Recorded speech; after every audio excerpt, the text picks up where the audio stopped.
தமிழ்நாடு அரசியல எதை உற்று நோக்கிட்டு இருக்கு தெரியுமா? பாட்டாளி மக்கள் கட்சி அடுத்தது என்ன செய்ய போகுதுங்கிறத பார்த்துக்கோ. வேற எந்த கட்சி பார்க்குறாங்க?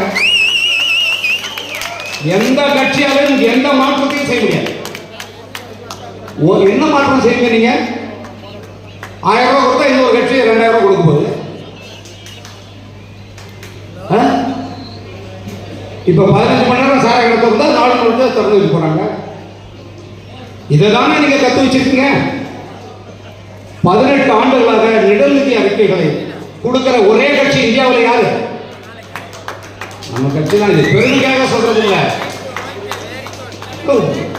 வேளாண்மைக்கு தனி நிடல்நிதி அறிக்கை கொடுத்த ஒரே கட்சி இந்தியாவில் பாட்டாளி மக்கள் கட்சி.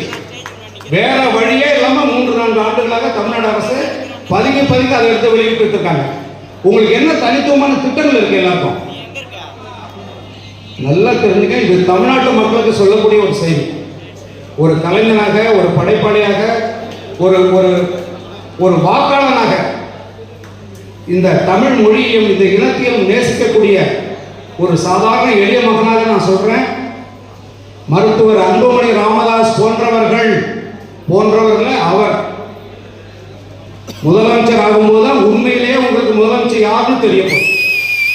நீங்க பாருங்க எவ்வளவு நாங்க பேசுறோம், எவ்வளவு திட்டங்களை வச்சிருக்காரு. அதான் உங்களுக்கு தெரியுமா? என்ன திட்டங்கள் இருக்கு? இப்ப காத்துட்டு இருக்காங்களே, இப்ப முதலமைச்சர் வேட்பாளராக நிற்க உங்களுக்கு என்ன திட்டம் தெரியும்? உங்களுக்கு எந்த ஊர் எங்க இருக்குன்னு தெரியுமா? அதே தெரியாது. நீங்களும் முதலமைச்சர் இருக்க அந்த கனவோட வரீங்க. ஒவ்வொரு ஊருடைய தேவை என்ன, அங்க இருக்கிற சிக்கல்கள் என்ன, அந்த மக்களுடைய அடிப்படை தேவை என்ன, இந்த அடிப்படை அரசியல் புரியாமல் நீங்களாம் வந்து கட்சி ஆரம்பிச்சிட்டு உட்கார்ந்துட்டு இருக்கீங்க.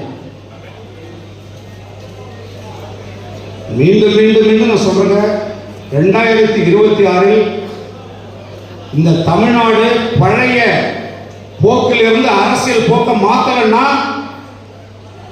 தமிழ்நாடு எவனாலும் நான் பார்க்க முடியும். அதுக்கான ஒரே சாவி இவர்கிட்ட இருக்கு. எங்க நண்பர்களாலேயோ அந்த கட்சியில் இருக்கிறதாலேயோ நான் அதை சொல்ல அப்படிலாம் நான் சொல்ல வேண்டிய தேவையும் இல்லை. எனக்கு அவசியமே கிடையாது. மீண்டும் மீண்டும் சொல்லக்கூடியது. அவ்வளவு பெரிய திறமசாலி நீங்க எங்க ஒடுக்கி வச்சிருக்கீங்க? திரும்பி திரும்பி அந்த 4-5% இடஒதுக்கீட்டிலே உட்கார்ந்து அந்த ஓட்டிலே உட்கார வச்சுக்கிட்டு இருக்கீங்க. ஒரு திறமை இல்லாதவங்களை கொண்டு போய் எங்க வச்சுக்கிட்டு இருக்கீங்க? இது தமிழ்நாட்டு மக்களுக்கு வரணும்.